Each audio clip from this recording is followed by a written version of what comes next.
you doing, guys? Your neighborhood TF2 Corgi here, bringing you a brand new TF2 video. So this is an issue that I always wanted to touch upon, but had no real idea how to address the situation.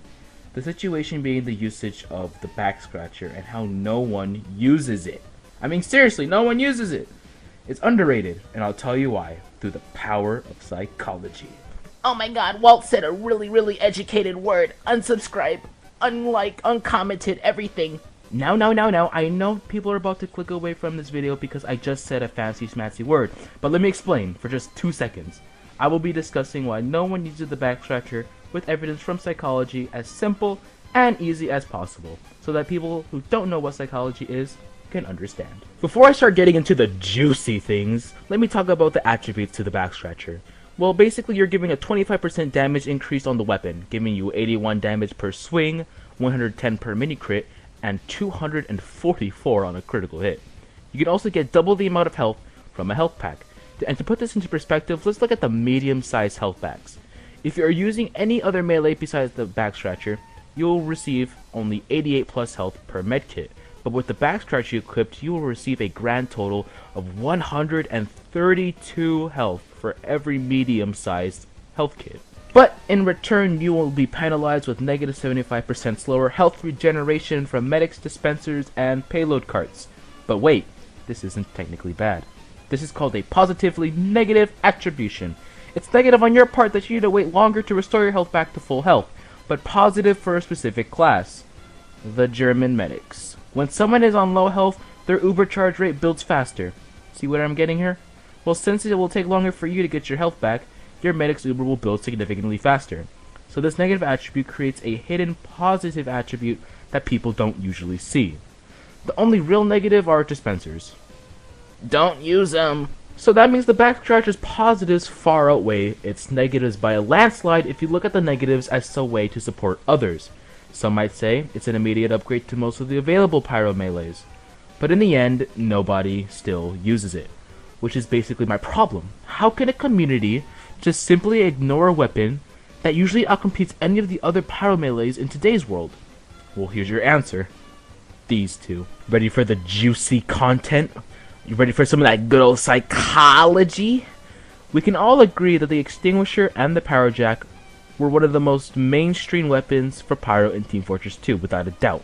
Before the Tough Break and Gunmetal update, how these two got so popular was sure their good attributes, but also inspiration was a huge factor as well. Before the two huge updates, we saw either Pyro Frag movies, professional UGC Pyro mains, and pub-destroying pyros use mainly just the following items: the degreaser, the flare gun, and either the Extinguisher and or Power Jack.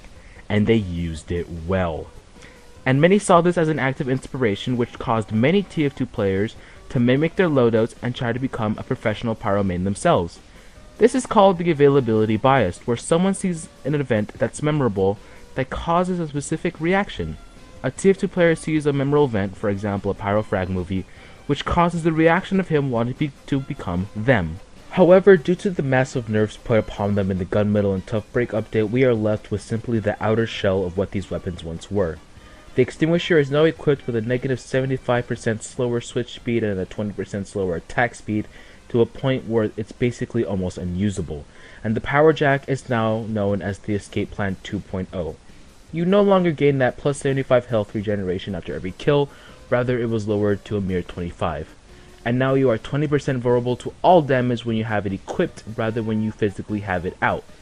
So it's only good for its speed. But guess what? 2 large TF2 updates later, people are still using these weapons. Why?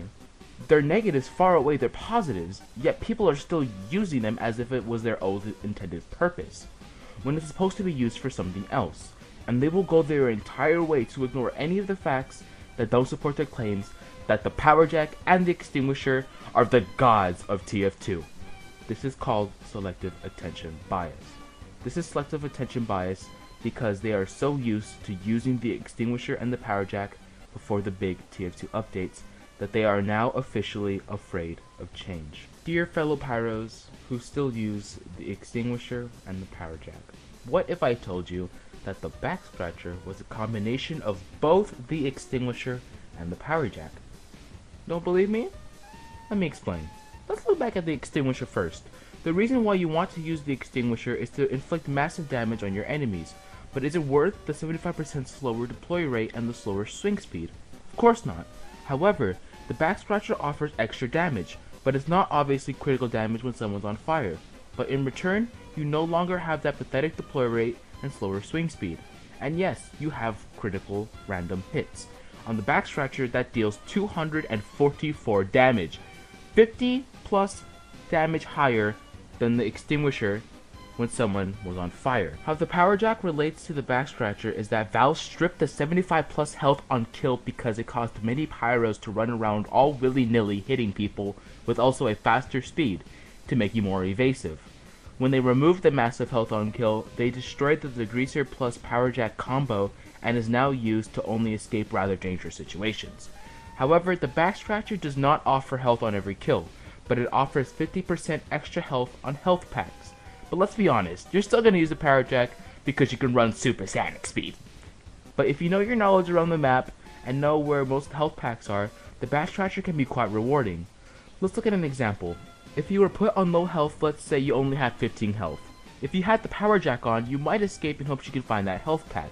But you're more vulnerable to more damage being dealt to yourself due to that 20% damage vulnerability. If you do get to that health pack, what are the chances that it will be this? Unless you're playing on the first map of Dust Bowl, you'll be regularly finding these, which wouldn't be enough to put you back to full health. Sure, you can take your time and go back to the spawn room or wait for another health pack to appear, but if you had the Backscratcher on, it would be most likely a one-way trip, because like I said, one medium health pack restores 132 health, which is almost a full health kit by its own. What would you pick? Extra speed but extra damage vulnerability, or normal speed, no damage vulnerability, and extra health? But let's be honest here guys, at the end of the day, this video is probably going to get at max 2 views, because anyone who talks about the Backscratcher receives little to no attention, while the people who talk about the power jack and extinguisher receive a lot. Why? Because to this very day they are heavily idolized, even though both weapons are just mere outer shells of what they once were. Now I'm not saying to stop using these weapons, but the Backscratcher deserves to be loved. Many people do agree that the Backscratcher is underrated, that it should be used a lot more frequently. But what is its solution? There is one possible solution that can make the Backscratcher relevant.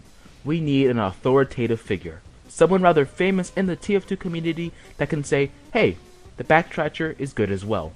Don't believe me? The Righteous Bison received a similar fate like the Backscratcher, but recently Muzel created 2 videos discussing about the Righteous Bison and him getting a 20 kill streak with it, which caused many Muzel fans to jump aboard the Righteous Bison train. If we can have this Australian man show the true wonders of what the Backscratcher can do, without a doubt people will start using it. And it doesn't have to be just him. If pyromains and pyro-related YouTube channels give their own input on the Backscratcher can finally see the fame it deserves. Because we, the TF2 community, can overcome this great obstacle. We can finally hold hands and show the world that we work together. We can come out as the men who raised our flags proudly. Hashtag believe in the Backscratcher. Thank you. Thank you very much. Thank you all. Thank you. With all that said, thank you guys for watching. Recently I've been giving a ton of support, and I just want to say I love you guys so much. Without you guys, I wouldn't have the motivation to make these kind of videos. I'm currently working on my next top 11 awesome facts, a series I decided to start working on, so look forward to that pretty soon. See you guys in the next video, and of course, take care, everybody.